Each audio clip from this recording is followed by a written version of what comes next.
Good afternoon, কেমন আছেন? আশা করি সবাই ভালো আছেন। আমি তো একদম ভালো নেই, ভীষণ শরীর খারাপ। শরীর খারাপ হলে কী হবে, তাও রান্না করে যেতে হবে।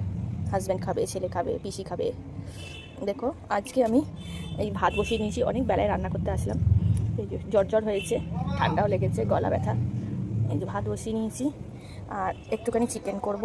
চিকেনটাকে দই দিয়ে মেখে রেখেছি। চিকেনটাকে ভেবেছিলাম অন্যরকমভাবে করব, কিন্তু শরীরের জন্য আজকে আর পাচ্ছি না, গলাও ব্যথা। তো আজকে আমি একটুখানি বিহারি স্টাইল চিকেন করব, কালো কালো। তো এটাকে দই দিয়ে মেখে রেখেছি চিকেনটাকে। আর এদিকে আমি পেঁয়াজ, টমেটো আর গোটা গোলমরিচ, তেজপাতা, শুকনো লঙ্কা ফোড়নের জন্য নিয়েছি। আর যেহেতু ভেবেছিলাম এতে আলু দেবো না, এদিকে কড়াইতে তেল বসিয়ে নিয়েছি। ভেবেছিলাম আলু দেবো না, কিন্তু ছেলের জন্য আর হাজব্যান্ডের জন্য আলু দিতে হবে, তাই আলুটাকে কেটে রেখেছি। তো চলো দেখাই তোমাদের কীভাবে করবা যে বিহারি স্টাইলের চিকেন। প্রথমে তেলটাকে কড়াইতে গরম করতে দিয়ে নিয়েছি।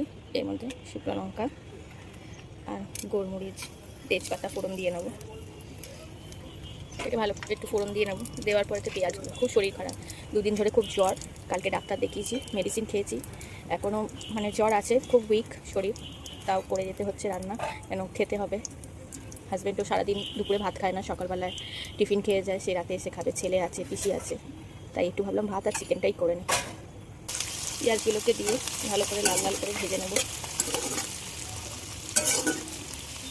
এখন যা ওয়েদার, প্রত্যেকের শরীর খারাপ হচ্ছে, প্রত্যেকে। এই ঠান্ডা, এই গরম, আর ঠান্ডা জল খাওয়া হচ্ছে, আইসক্রিম খাওয়া হচ্ছে এত গরমে। সেই জন্য তোমরা সবাই ভালো থেকো, সুস্থ থেকো, সাবধানে থেকো, এটাই বলবো। কেন এখন সিজন চেঞ্জ হচ্ছে, খুব বাচ্চা বড় সবার শরীর খারাপ করছে। পেঁয়াজগুলোকে ভালো করে লাল লাল করে ভেজে নেব। আর এদিকে দেখো আমি মশলাটাকে করে নিয়েছি। আমি গুঁড়ো মশলা আজকে ব্যবহার করবো না, যেসব গোটা মশলা, গোটা জিরে, এতে আছে গোটা জিরে, ধনে, গোলমরিচ, কাঁচা লঙ্কা, টমেটো কেটে নিয়েছি, পেঁয়াজ, আদা আর রসুন ভালো করে বেটে নিয়েছি। পেঁয়াজটা লাল লাল করে ভাজা হয়ে গেলে মশলাগুলোকে দিয়ে দেবো। বেটে রাখা মশলাটা দিয়ে দিলাম।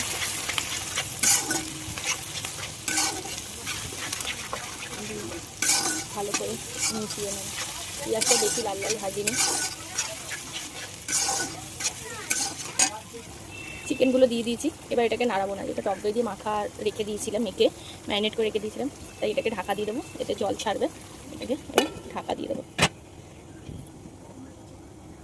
ঢাকাটা একটু খুলেছি, খুলে নুন দিলাম, দিয়ে আর আলুগুলোকে একটু দিয়ে দিলাম, দিয়ে এবার আবার ভালো করে ঢাকাটাকে চেপে আটকে দেবো।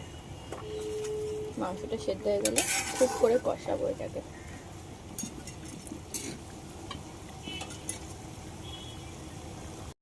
চিকেনটা আমার হাফ কষে এসছে, আর একটু জল আছে, যেহেতু টক দই ছিল তো জলটা আছে, আর একটু